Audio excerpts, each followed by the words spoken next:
Sans plus attendre, je voudrais aussi introduire le message que je voudrais vous présenter aujourd'hui. tudatinze reka nanone dukomeze mu cyigisho nateguye gusangira namwe.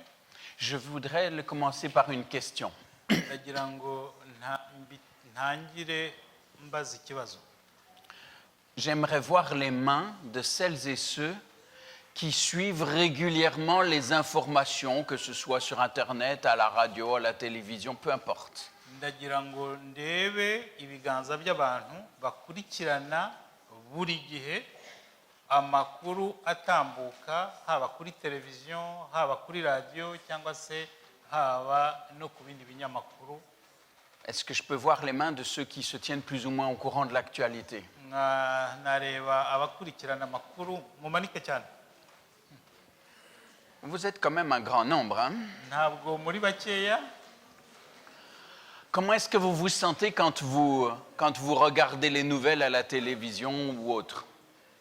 iyo murebye amakuru mwumva mumeze mute? Vous vous sentez bien? mwumva mumeze neza? hari usubije yuko we yumva ameze neza? Non? Vous m'étonnez, hein? murantangaje. Toi, tu te sens bien? Tu ne dois pas avoir la même chaîne que les autres. mushiki wacu Claudine we iyo yarebye yumva aba yishimye. biterwa n'amaso urebesheje. noneho rero ariko ça dépend de l'œil avec lequel tu regardes la télé. Tu vas déjà faire ma prédication avant moi. ikibwirizwa cyanjye urakirangije. C'est vrai que quand on regarde tout ce qui se passe autour de nous, il y a de quoi quand même de temps en temps avoir des inquiétudes. nibyo iyo turebye ibibera cyangwa ibikorwa hirya no hino ahatuzengurutse hari nk'ibiteye ubwoba. Le conflit qui s'envenime au Proche-Orient, ari amakimbirane arushaho gukara muri biriya bihugu byo mu burasirazuba bwegereye hano i Buraya. un conflit pas si loin d'ici en Ukraine et qui a de plus en plus qui amène de plus en plus de tensions jusque dans l'Europe. intambara imaze igihe hano hafi y'aho dutuye muri kiriya gihugu cya Ukraine kandi umuntu akabona igenda ifata indi ntera ku buryo yegera Uburaya. Des tensions et des conflits qui ont lieu entre la Corée du Nord et la Corée du Sud. amakimbirane no kutavuga rumwe hagati ya Korea y'Amajyepfo na Korea y'Amajyaruguru. La Corée du Nord qui maintenant aussi s'implique dans le conflit en Ukraine. Korea y'Amajyaruguru nayo noneho yinjiye mu ntambara yo muri Ukraine. Des tensions entre la Chine et le Japon pour des revendications territoriales. amakimbirane hagati y'Ubushinwa n'Ubuyapani aturutse ku butaka, ikibazo cy'ubutaka. La Chine qui veut récupérer par la force même Shanghai. Ubushinwa bushaka gufata ku ngufu cyangwa kugaruza ku ngufu kiriya kirwa cya Shanghai. Et partout, on sent que les tensions augmentent. hose usanga amakimbirane agenda arushaho kwiyongera. En suivant les titres des nouvelles, iyo urebye amakuru cyangwa se amakuru, ingingo z'amakuru, j'ai remarqué un peu partout qu'on voit de plus en plus des titres qui nous indiquent que tel et tel pays sont rentrés dans une économie de guerre. Ils commencent à se réarmer. iyo urebye izo ngingo z'amakuru hirya no hino usanga ko ibihugu bitandukanye bigenda byitegura intambara. La Turquie, igihugu cya Turkiya, l'Iran joue aussi un rôle dans pas mal de conflits, même si c'est par-dessous. igihugu cya Iran nacyo usanga gifite uruhare mu makimbirane abera hirya no hino. Dans l'Europe, on a aussi plusieurs pays dont on nous dit qu'ils ont commencé à se réarmer à grande vitesse. hano mu Burayi nabwo batubwira yuko harimo ibihugu byatangiye kongera intwaro mu buryo bugaragara cyangwa se mu buryo bukabije. L'Allemagne et le Japon, qui depuis la Seconde Guerre mondiale n'avaient plus vraiment d'armée, ont recommencé à en constituer une à grande vitesse. Ubudage n'Ubuyapani nyuma y'intambara ya kabiri y'isi yose batari bagifite ingabo batangiye kugwiza ingabo nabo mu buryo bugaragara. Et partout dans le monde, on voit de plus en plus de leaders politiques qui sont des leaders très très forts, musclés, qui veulent montrer leur puissance. Kandi ugasanga abakuru b'ibihugu bariho ubu ngubu bagenda ari abakuru b'ibihugu ubona bagenda bashaka kwerekana ko bafite ingufu kandi ko bashoboye. Et on peut se demander ce qui va résulter de tout cela. Noneho umuntu akaba yakibaza iki ibyo bizabyara. Il y a des moments où on a envie d'oublier un petit peu cette situation. Hari igihe umuntu yumva yifuza kuba yakibagirwaho gatoya uko ibyo bintu biteye. On se concentre sur notre vie de tous les jours. Noneho tukacengera cyangwa se tugafatwa n'ubuzima bwacu bwa buri munsi. Mais rien qu'ici autour de nous, on voit la situation politique qui est parfois un petit peu tendue.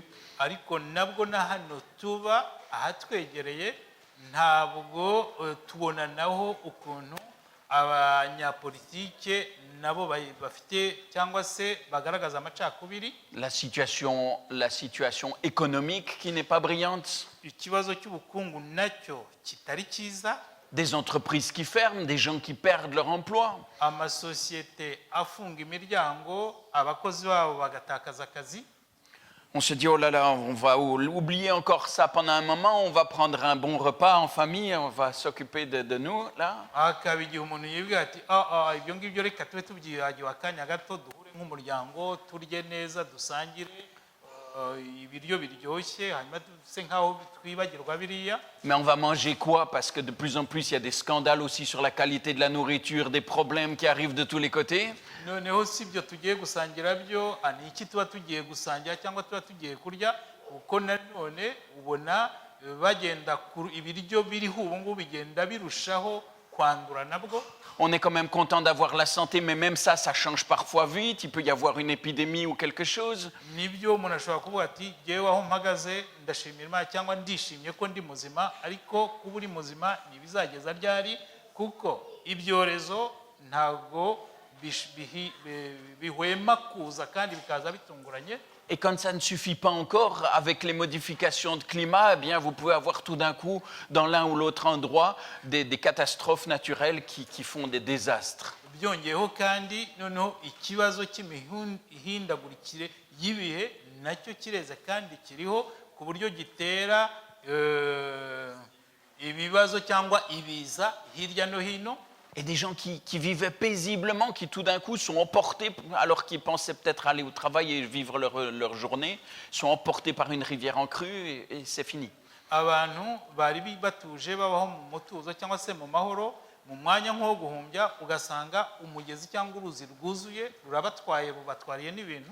Et nous avons l'impression qu'il n'y a plus rien de sûr sur lequel nous pouvons nous reposer. Bigatuma umuntu atekereza yuko nta kintu na kimwe kiriho gikomeye ubu ngubu umuntu ashobora kwishingikirizaho. Et parfois ça met quand même on peut être un peu paniqué ou stressé avec ça. Rimwe na rimwe uko byagenda kose bishobora gutera ubwoba cyangwa se bigahangayikisha. Comment tout cela va se terminer? Ibyo byose bizarangira bite? Et j'aimerais reprendre avec vous un texte qui pour moi va nous parler. C'est un texte qui est fort connu de la plupart d'entre nous. Ndagira ngo dusomere hamwe isomo risa nkaho rintera kwibaza cyangwa se rintera kwibaza ni isomo benshi muri twe tuzi. Vous le trouvez dans Matthieu au chapitre 24. Turaribona muri Matayo igice cya 24. Et dans le chapitre 24, vous connaissez le texte, Jésus est en train de sortir du temple, il est là avec ses disciples. Iri somo murarizi rivuga ibya Yesu ubwo yari asohotse ari kumwe n'intumwa ze bari basohotse mu rusengero. Et à cette époque-là, Hérode a fait construire encore tout autour du temple des constructions monumentales. Hari Herode yari yarubatse cyane inkike zikikije urusengero. Ce n'est pas véritablement la taille du temple qui est énorme, il n'est pas si grand que ça. Ntabwo ari urusengero rwari runini cyane kurenza ho cyangwa se ku buryo byashitura abantu. Si mes souvenirs sont bons, vous avez un temple qui doit faire plus ou moins 12 mètres sur 24. On n'y met pas tout le peuple. Hein.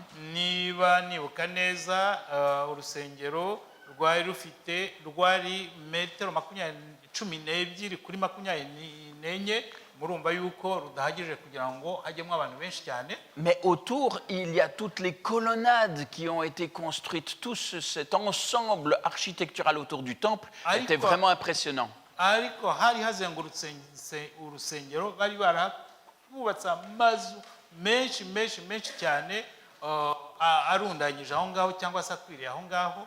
Et ça fait que quand on approche de Jérusalem, on voit cet ensemble de loin qui est là, qui marque. wegeraga Yerusalemu wabonaga ayo mazu cyangwa ibyo bizu byinshi bizengurutse urusengero. Et les disciples sortent et ils disent à Jésus, c'est quand même extraordinaire ces constructions. Waouh, ça c'est beau, c'est solide. abigishwa bari basohotse bari kumwe na Yesu bati ibi bintu ni bisanzwe mbega amazu akomeye, amazu meza kandi amazu menshi cyane. Alors Jésus leur répond et leur dit, vous voyez tout ça sera démoli, il ne restera pas ici pierre sur pierre. Nibwo Yesu abumva arababwira ati mureba byose bizasenyuka nta buye rizasigara kurindi. Et eux vont l'emmener sur le mont des Oliviers, ils vont discuter avec lui. Nibwo bamujyanaga cyangwa se bajyana nawe kuri uriya musozi wa Elayono, noneho baraganira. Même si le temple de Salomon avait déjà été détruit dans le passé, nubwo ni urusengero rwari rwarubatswe na Salomo rwari rwarasenyutse, maintenant c'est bon, il a été reconstruit. Enfin, le culte peut de nouveau être vécu et célébré à Jérusalem. ariko nyuma yaho urwo rusengero rwarongera rurubakwa kandi rubakwa neza ku buryo abantu baza gusengera i Yerusalemu. Et pour tout croyant juif, à l'époque, il est impensable de se dire que le temple pourrait être détruit. Ku mwizera wese umuyahudi cyangwa umunyayisirayeli byari ibintu bidashoboka gutekereza yuko urwo rusengero rushobora gusenyuka cyangwa gusenywa. C'est le lieu où Dieu réside sur terre. hari ahantu Imana yigaragarizaga cyangwa se yabagaho iri hano ku isi. Comment ce lieu pourrait-il tomber? Ni gute aho hantu Imana yari ituye hashobora gusenyuka?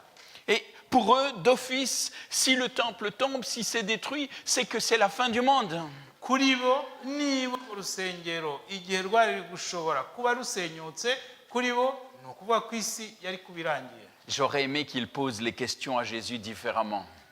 Ngewe nari kwifuza yuko bazi icyo kibazo Yesu ariko bakakimubaza mu bundi buryo. J'aurais voulu qu'il puisse séparer les questions. Nari kwifuza yuko babaza ibibazo babitandukanyije. Mais pour eux, tout ça va venir ensemble. Si le temple est détruit, c'est que c'est la fin du monde, Jésus va revenir. Donc ils vont dire, quand est-ce que tout ça va se dérouler? Kuko kuri bo yiba noneho urusengero ruzasenyuka, nuko ko isi izaba irangiye, noneho iyo isi izaba irangiye bizagenda bite? Et Jésus va s'adresser à eux et il leur dit, faites attention que personne ne vous induise en erreur. Nibwo Yesu yababwiraga ati mwitonde hatazagira ubashuka. Il y aura des gens qui vont venir en mon nom et qui vont chercher à vous tromper. Hari abantu baza mu izina ryanjye kandi noneho bababeshye. Ça aussi, il suffit de regarder autour de nous pour voir le nombre de gourous autoproclamés dans toutes les directions. Ibyo nabwo twabireba no mu gihe cyacu, abantu batuzengurutse, abantu baza biyita ibyo tutazi cyangwa se biyita Yesu cyangwa biyita ibintu runaka. Et puis, il va dire tout spécialement au verset 6, vous entendrez parler de guerre et de bruit de guerre.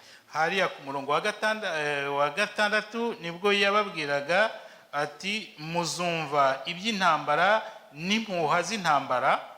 Attention, ne vous laissez pas troubler par ces nouvelles, cela doit arriver, mais ce ne sera pas encore la fin. Mwirinde mudahagarika umutima kuko bitazabura kubaho ariko imperuka izaba itaraza. On verra se dresser un peuple contre un peuple, un royaume contre un autre. Ishyanga rizatera irindi shyanga n'ubwami buzatera ubundi bwami. Il y aura des famines, des tremblements de terre. Hazabaho inzara n'ibishyitsi hamwe na hamwe. Mais ce ne seront que les premières douleurs de l'enfantement. Ariko ibyo byose bizaba ari itangiriro ryo kuramukwa. On vous persécutera, ubwo nibwo bazabagambanira tous les peuples vous haïront. ndetse bazabica. Et il va dire, il y en a qui vont perdre la foi devant tous ces événements. Nibwo yanavugaga ati kandi muri ibyo byose bizabaho hari abazata kwizera cyangwa bazava mu Il y en a qui vont se trahir humainement, hari abantu bazangambanirana, il y en a qui vont se mettre à se haïr. hari abazangana. Et il dit, tout cela, ça va arriver. Nibwo yababwira ko ibyo byose bizabaho. Mais le texte continue. Ariko isomo rirakomeza. Et il dit, mais celui qui tiendra bon jusqu'au bout sera sauvé. Nibwo yababwiraga ati ariko uzihangana akageza imperuka azakizwa. On pourrait avoir l'impression que la liste de catastrophes est tellement grande qu'on se demande si quelqu'un peut tenir. Umuntu ashobora gutekereza yuko ibibi bizabaho ari byinshi, noneho umuntu akanibaza yiba azabasha kubicamo neza cyangwa se kubyihanganira. Mais Jésus s'engage à être présent avec nous dans ces événements. Ariko Yesu yiyemeje kuzaba ari hamwe natwe muri biriya byago cyangwa muri biriya bibazo.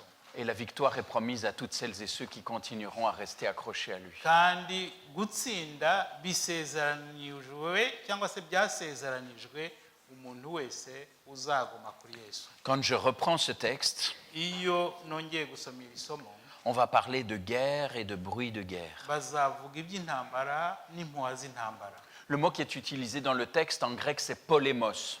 Ijambo ryakoreshejwe mu rurimi rw'ikigiriki ni polemos. Et ça signifie, oui, c'est vrai, des conflits armés, mais pas seulement. Nibyo koko bishaka kuvuga intambara ariko si intambara barwanisha bakoresheje intwaro gusa. Ça peut désigner des guerres physiques, bishobora kuvuga intambara abantu bahanganye n'ibyo imbonankubone bakoresheje intwaro, mais aussi des conflits de toutes sortes. ariko nanone bishobora no kuvuga amakimbirane y'ubwoko bwinshi. Des conflits sociaux, Abantu batumvikana, politiques, abantu batavuga rumwe, abanyapolitiki batavuga rumwe, spirituels. noneho n'abatavuga rumwe mu byerekeranye n'imyizerere. Et quand on dit qu'il y aura aussi des bruits de guerre, des bruits de polémos, Iyo bavuga rero ko hazaba intambara kandi hakaba n'impuha z'intambara, le terme qui est utilisé peut aussi signifier ouï-dire ou des rumeurs de. ahangaha ijambo ryakoreshejwe rishaka cyangwa rishobora no kuvuga ibyerekeranye n'impuha cyangwa se gukwirakwiza inkuru. Tout ce que nous entendons autour de ces tensions et qui provoquent des angoisses, des peurs. Ibyo twumva byose birebana n'ayo makimbirane noneho bigatuma abantu bagira agahinda kandi bakagira ubwoba. J'ai envie de vous rappeler un passage de l'Ancien Testament. Ndagira ngo mbibutse isomo tubona mu isezerano rya kera, Un passage que l'on trouve dans le 2e livre des Rois.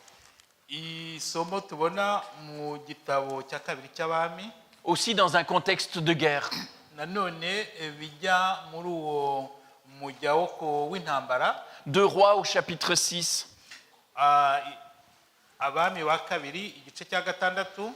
Le roi de Syrie est venu attaquer le roi d'Israël. Umwami w'Abasiriya yaje gutera umwami w'Abanyayisirayeli.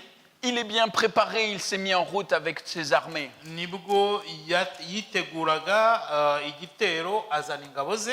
Et il fait des plans pour savoir où il va attaquer, comment il a prévu toute sa stratégie. Nibwo yafataga ingamba kugira ngo arebe aho azatera aturuka. Et chaque fois qu'il arrive à quelque part, il a l'impression que les Israélites ont anticipé. Igihe rero aho yageraga ashaka gutera yabonaga Abanyayisirayeli bo bamutanze. À chaque fois, ils peuvent déjouer ces pièges. Noneho buri gihe cyose akabasha cyangwa se bakabasha gutegura umutego yari yabateze. Une fois, 2 fois, ça va. Bibaye rimwe bikaba kabiri yenda umuntu yabyumva. Mais au bout d'un moment, il dit, il y a quelque chose qui ne va pas ici. Ariko kuko yagiye akomeza bikaba gutyo yageze aravuga ati hari ikintu kitagenda. Il doit y avoir un traître parmi nous. Hagomba kuba hari umugambanyi muri twe. Il y a quelqu'un qui informe les Israélites. Hari muri twe hagomba kuba hari umuntu ujyana amakuru akayashyira Abanyayisirayeli. Et à ce moment-là, ses serviteurs vont lui répondre, non, il n'y a pas de traître. muri icyo gihe nibwo abagaragu be bamubwira ati oya ntabwo ari umugambanyi uri muri twe Mais en Israël, il y a un prophète. ahubwo muri isirayeli hari umuhanuzi Et ce prophète, au roi, il peut même répéter ce que toi tu as dit tout seul dans ta chambre. kandi uwo muhanuzi nyagasani ashobora no kumenya ibyo wavugiye mu cyumba cyawe. Ce prophète Élisée, on sait qu'il est là en Israël, eh bien, il peut faire cela. uwo muhanuzi witwa elisa aba muri isirayeli ibyo ashobora kubikora. Et le roi de Syrie dit, c'est bon, alors si on sait où est le problème, on va pouvoir le résoudre. nibwo umwami wa isirayeli avuga ati niba tuzi aho atuye icyo kibazo turagikemura. Et il envoie une bonne force armée pour aller s'emparer du prophète qui est à la ville de Dothan. nibwo yoherezaga ingabo nyinshi kugira ngo zigende gufata cyangwa se gucakira uriya muhanuzi elisa wari utuye dotani. À Dothan, ils sont tranquilles. Hein. hariya dotani bo bari batuje Ils ne se doutent pas de ce qui se prépare. ntacyo bigeze ntabwo batinyaga cyangwa nta nubwo bari bazi ibyarimo Et un matin, alors que le serviteur d'Élysée se lève, il est occupé, il fait ses affaires, il prépare des choses pour la journée. igitondo kimwe igihe umugaragu wa elisa yarimo ari gukora imirimo ye nk'ibisanzwe Et puis il regarde là dehors. nibwo yarebaga hanze Et il voit tout autour de la ville elle est entourée par des soldats. nibwo yabonaga umurwa uri aho ngaho ugoswe n'abasirikari. Et il peut le voir, ce sont des soldats syriens qui sont là, et ils sont là en force, ils sont là en nombre. yashoboraga kubibona abarebesha amaso abona yuko ari abasirikari benshi b'abasiriya kandi bafite intwaro. Des soldats, des cavaliers, des chars qui sont là.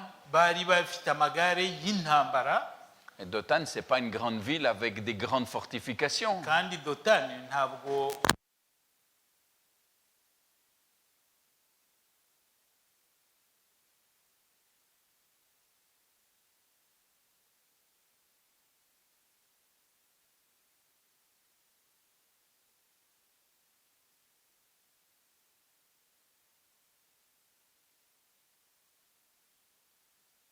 Mettons-nous à leur place. reka twishyire mu mwanya wabo.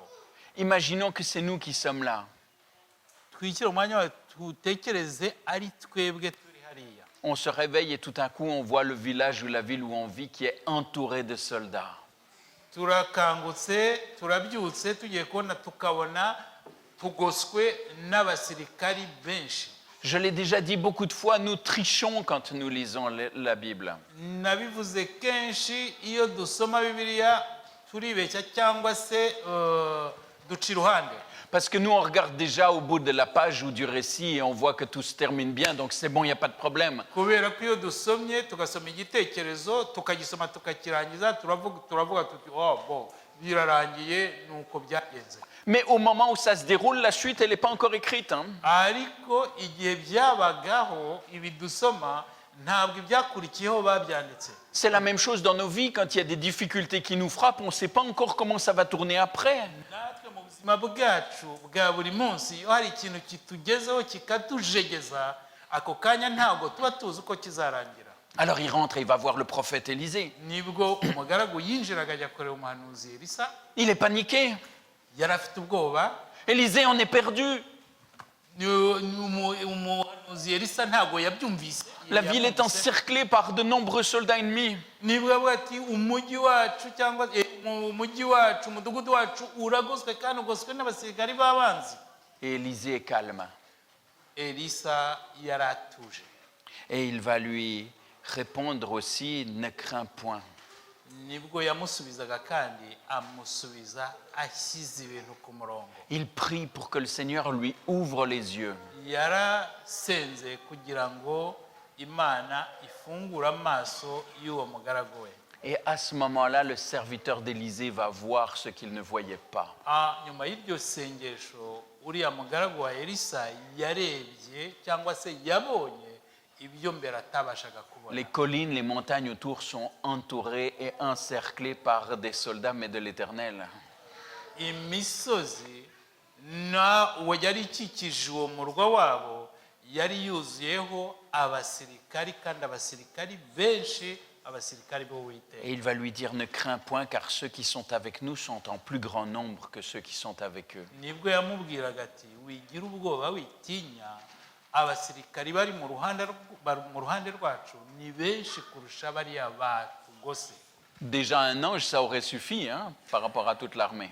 Ndetse n'umumarayika umwe yari ahagije kugira ngo asandaze cyangwa se arusha imbaraga abo basirikari benshi bo muri Siriya. Mais le Seigneur voulait faire comprendre aux serviteurs d'Élysée qu'il était là et qu'il voulait aussi pouvoir garantir leur sécurité. Ariko Imana yashaka kwereka uriya mugaragu wa Elisa yuko ihari kandi yuko ibazengurutse ishobora kubarwanya. Et quand on parle de cette armée de l'Éternel, on va dire aussi qu'il y a des chars Rekev. Iyo bavuze ziriya ngabo z'Uwiteka bayiko nazo zifite amagare. Et ce terme Rekev, ça désigne, oui, des véhicules militaires, mais aussi une puissance imposante, beaucoup plus forte que les capacités humaines. Nibyo nubwo iriya jambo ryakoreshwe rishaka kuvuga ko hari imodoka cyangwa amagare y'intambara, ariko nanone risobanuye yuko bari benshi kandi bafite imbaraga zidasanzwe. Ce récit nous rappelle qu'il y a une réalité spirituelle qui dépasse largement ce que nous voyons avec nos yeux physiquement. Iki gitekerezo kikatwereka yuko hari intambara mu by'umwuka kandi bikaba birenze imbaraga zacu ubwacu. Et même Paul nous le rappelait, en tant que croyants, nous ne devons pas oublier qu'il y a une guerre spirituelle qui est aussi bien en place. Pawulo nawe yarabyibukije avuga ati ntimwibagirwe yuko hari intambara mu by'umwuka ahatuzengurutse. Elle n'est pas forcément visible à nos yeux, mais ce n'est pas pour autant qu'elle est moins réelle. Nubwo ishobora kuba itagaragara, iyo ntambara itagaragarishwa cyangwa itaboneshwa amaso, ariko ntabwo ari ukuvuga yuko idahari. Aujourd'hui, comme à l'époque, Uyu munsi kimwe na kera, lorsque nous aussi, il nous semble que nous sommes entourés par des défis et par l'ennemi, iyo twumvise cyangwa se tukumva tugoswe n'ibibazo n'abasirikari b'abanzi, il nous faut prier pour que le Seigneur nous donne sa paix et qu'il nous aide à voir que ceux qui sont pour nous sont plus nombreux que ceux qui sont opposés.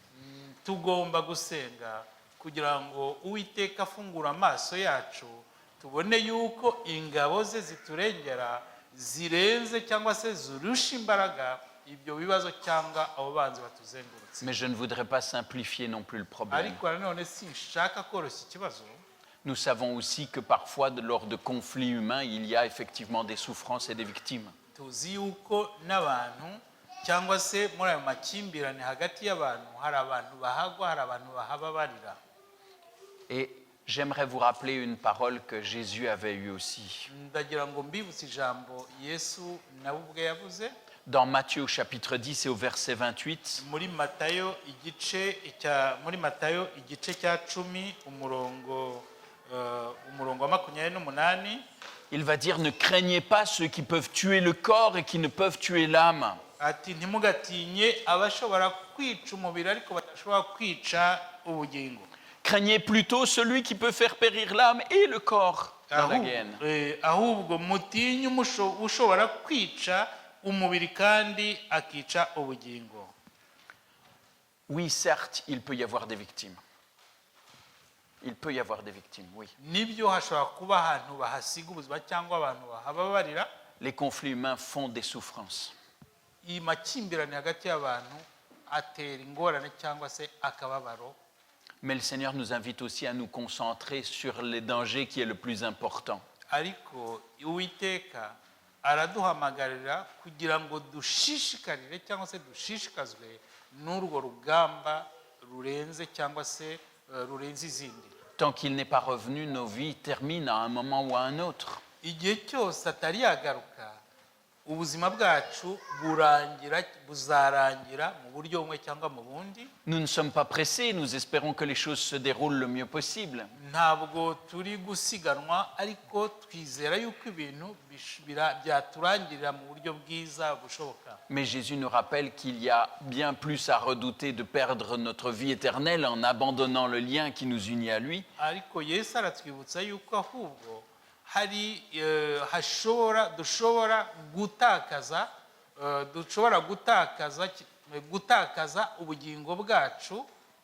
que simplement redouter de perdre notre vie physiquement. Ntabwo tugomba gutinya gutakaza ubuzima bwacu bureba umubiri, ahubwo tugomba gutinya igishobora gutuma dutakaza ubugingo. Quand notre relation avec le Seigneur est vraie et qu'elle est vivante, Iyo umubano wacu cyangwa isano yacu hagati yacu na Kristo iriho koko, quand bien même nous serions touchés par la mort, niyo twaba dupfuye, notre salut est assuré. agakiza kacu kaba gahari. Notre vie est cachée en Christ. Ubuzima bwacu buhishwe muri Kristo. Et là, plus d'ennemis assez puissants que pour pouvoir aller la déloger et la menacer. Kandi aho ngaho nta mwanzi uko ingufu yaba afite zose ushobora kugenda ngo abuhakure.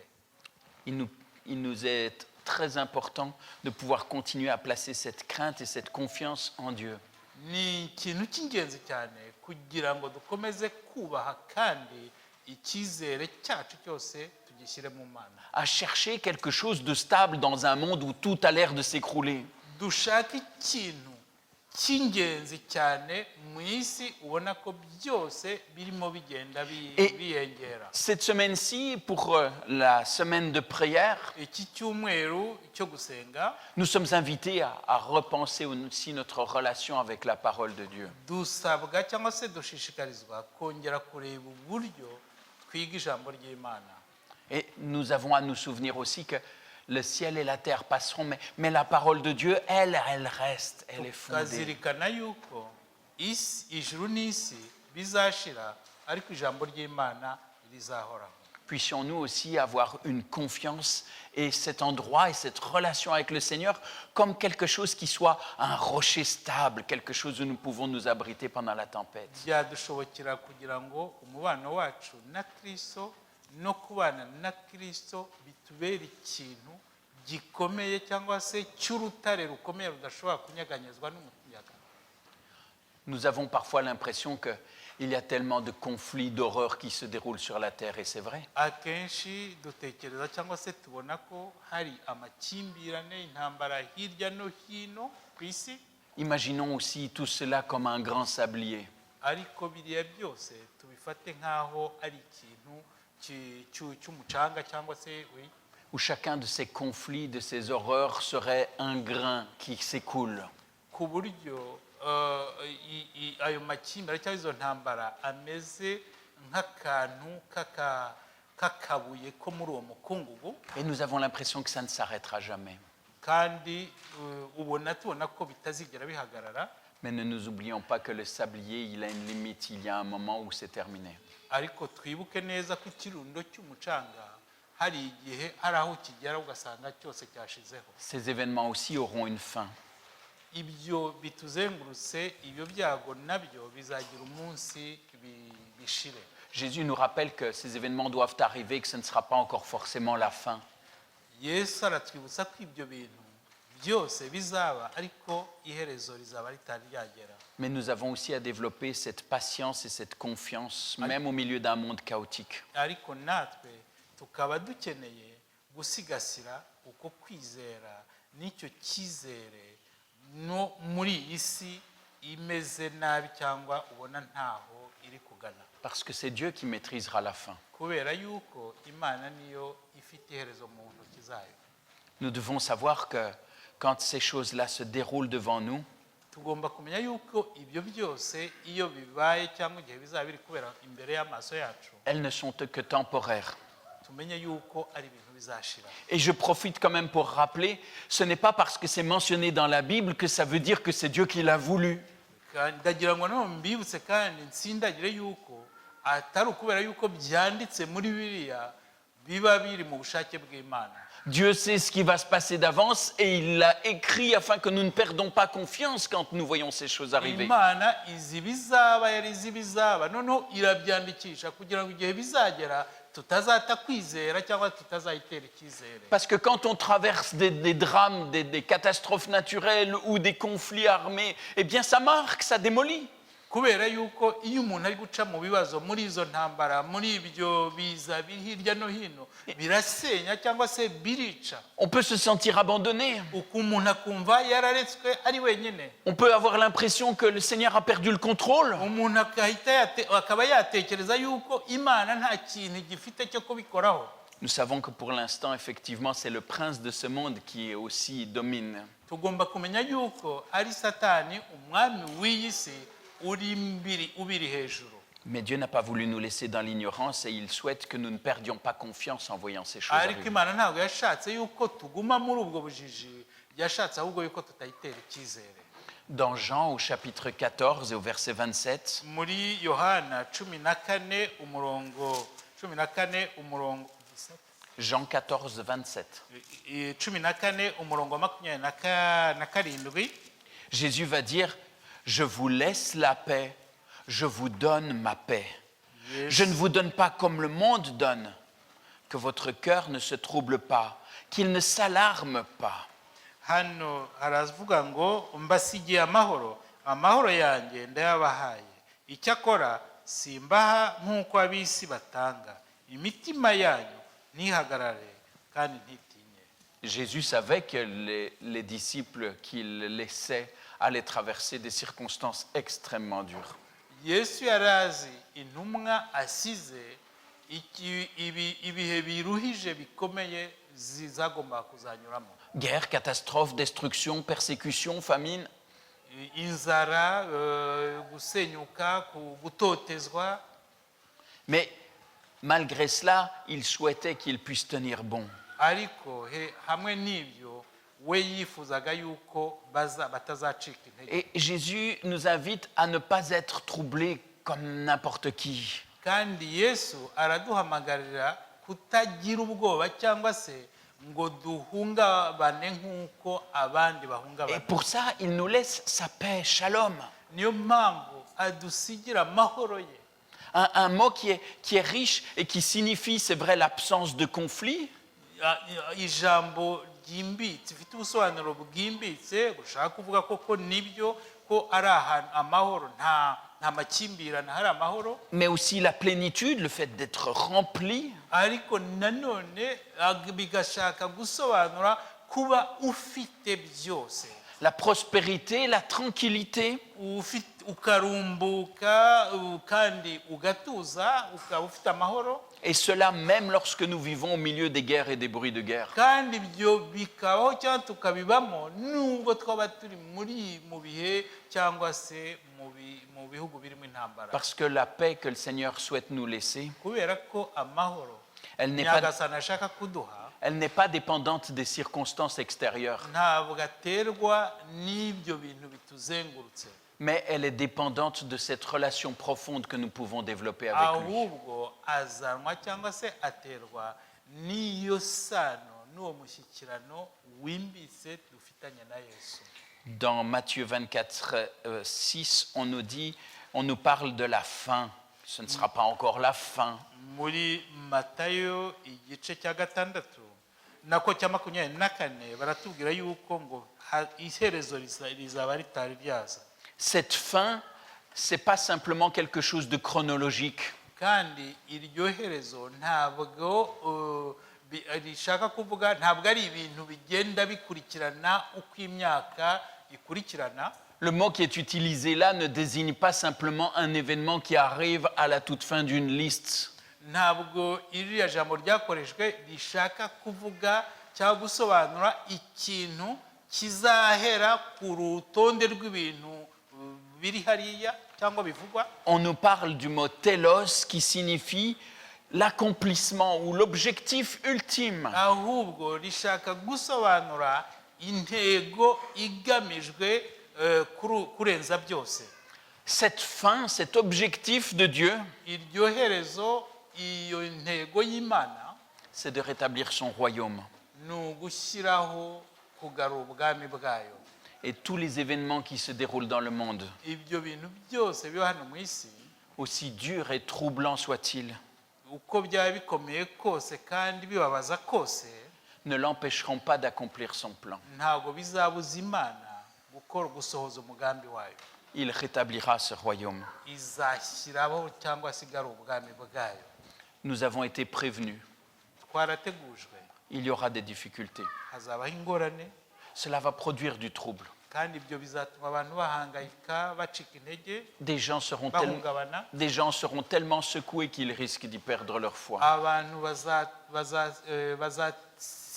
bazatigiswa cyane cyangwa se bazajegera cyane ku buryo hashobora n'abazata kwizera. Et on nous dit même qu'à la fin, il y aura une angoisse telle parmi les nations que si les choses n'étaient pas abrégées, personne ne pourrait tenir tellement c'est fort. Kandi ijambo ry'Imana rikomeza ritubwira yuko hazabaho ibintu bikabije bikomeye cyane kandi bibabaje cyane ku buryo Uwiteka yatagabanya igihe cyabyo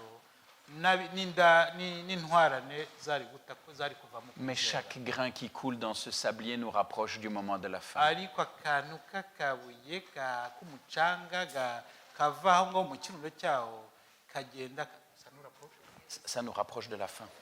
kagenda katwegereza, dusobanura ko tugenda twegera ku iherezo. C'est Dieu qui tient le sablier. Kandi Imana ni iri hejuru ya byose.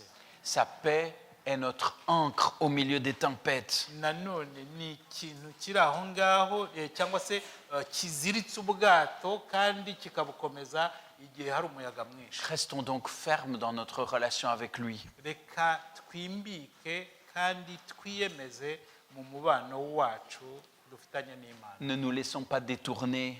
Twe gutuma hari uturangaza cyangwa hari ikiturangaza. Et comme le disait aussi Luc quand il évoquait ces mêmes passages, Nk'uko Luka yabivugaga igihe yasubiraga muri aya magambo. j'ai pris le texte dans Matthieu 24, mais j'aurais pu le prendre dans Marc 13 ou dans Luc 21. Nubwo navuze twasomye aya magambo muri Matayo igice cya 24, twashoboraga no kuyasoma muri Luka igice cya 14. Et j'ai toujours eu une petite affection particulière pour la version de Luc aussi. Nkunda uko ari amagambo yo muri Luka yanditse.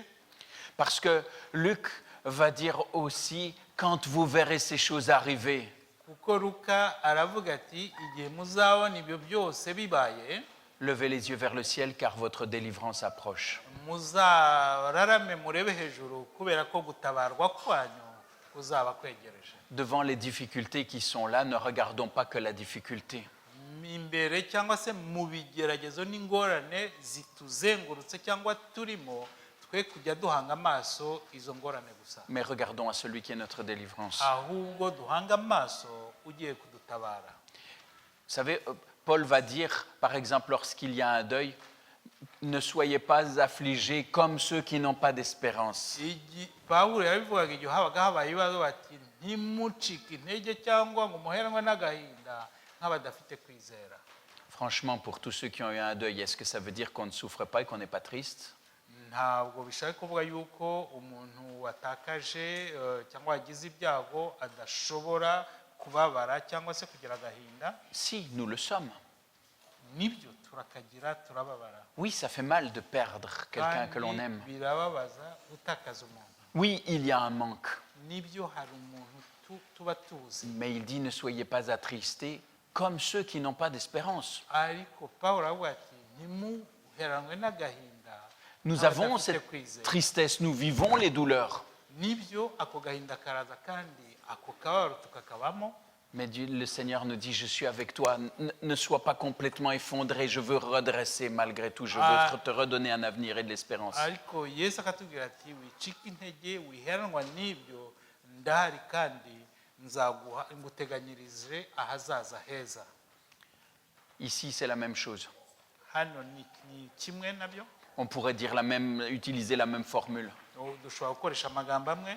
Ne soyez pas troublés ou effrayés comme ceux qui n'ont pas d'espérance. Ntiducike intege cyangwa tugire ubwoba cyangwa ngo duhangayike nk'abadafite kwizera. Oui, cela inquiète, oui, cela fait peur. Nibyo hari biteye ubwoba cyangwa se bigatera gutinya no gukangarana. Mais ne nous écroulons pas. ariko twe guhirima Regardons vers celui qui va nous délivrer. twe gutembagara ahubwo duhanga amaso uwiteguye Et que kudutabara nous puissions aussi servir de boussole pour ceux qui sont autour de nous et qui ne voient plus d'espérance dans ce monde. kandi kugira ngo tubere abayobozi cyangwa se imuri abatuzengurutse badafite kwizera Pour leur montrer que le Seigneur a prévu une sortie de secours pour tous ceux qui se confient en lui. kugira ngo tubereke yuko Imana yateganyije aho abantu bashobora gutabarirwa abayizera bose La délivrance viendra. gutabarwa kuzaza Seigneur, que cela puisse être bientôt. Seigneur, que cela puisse être bientôt. nyagasani reka dusabe nyagasani ibyo bizaze bidatinze Maranatha, uyu mwami Yesu araje que le Seigneur nous garde. uwiteka aturinde Amen. amen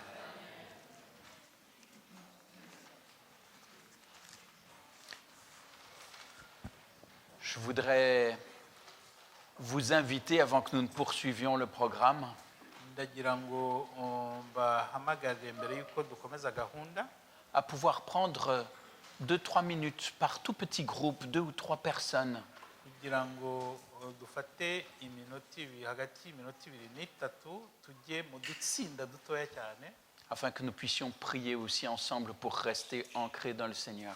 kugira ngo tubashe gusengana bidusaba kuguma mu mwami wacu Et que le Seigneur nous aide à être des soutiens les uns pour les autres. kandi imana idufashe kuba kubera cyangwa se gufashanya hagati yacu 2-3 minutes, ne tardons pas, prenez directement notre... mubitegereza abantu babiri cyangwa batatu bajye hamwe kugira ngo babashe gusenga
Prions ensemble. Oui Seigneur, notre Dieu, notre Père, tu nous vois toutes et tous rassemblés devant toi encore en ce matin. Et nos regards se tournent vers toi.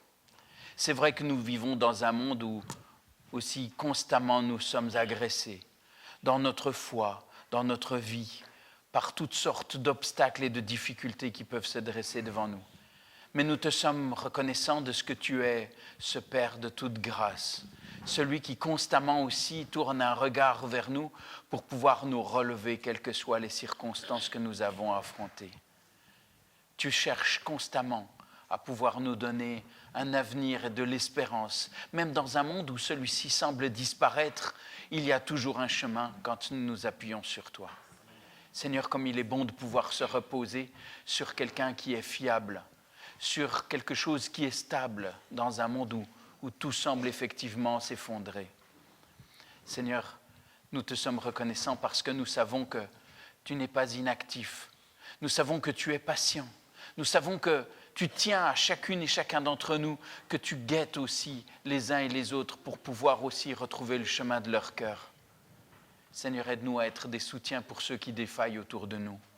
Aide-nous à pouvoir aussi être, non pas des pierres d'achoppement, mais des êtres, hommes et femmes, qui aident ceux qui doutent, ceux qui sont abîmés, ceux qui sont dans la souffrance, que tu puisses nous aider à les relever aussi et à pouvoir les aider à à être remis en contact avec toi. Seigneur, en toutes circonstances, nous voulons être dépendants de toi. Amen. Que ton esprit nous dirige, Amen. qu'il puisse aussi nous accompagner dans tous nos cheminements et que partout où nous soyons, nous puissions nous aussi rediriger les regards vers toi constamment. Amen. Seigneur, tu nous as confié une grande mission et nous sommes trop faibles pour la remplir. Mais ce n'est pas avec notre force et notre sagesse que nous devons la remplir, mais avec ta présence en nous. Seigneur. Reste avec nous. Sois encore comme tu l'as toujours été, ce Dieu de bénédiction, ce Dieu qui renouvelle l'espérance là où elle manque. Merci pour tout cela. Merci pour ta présence qui ne manque jamais. C'est au nom de Jésus que nous t'avons prié. Amen. Amen.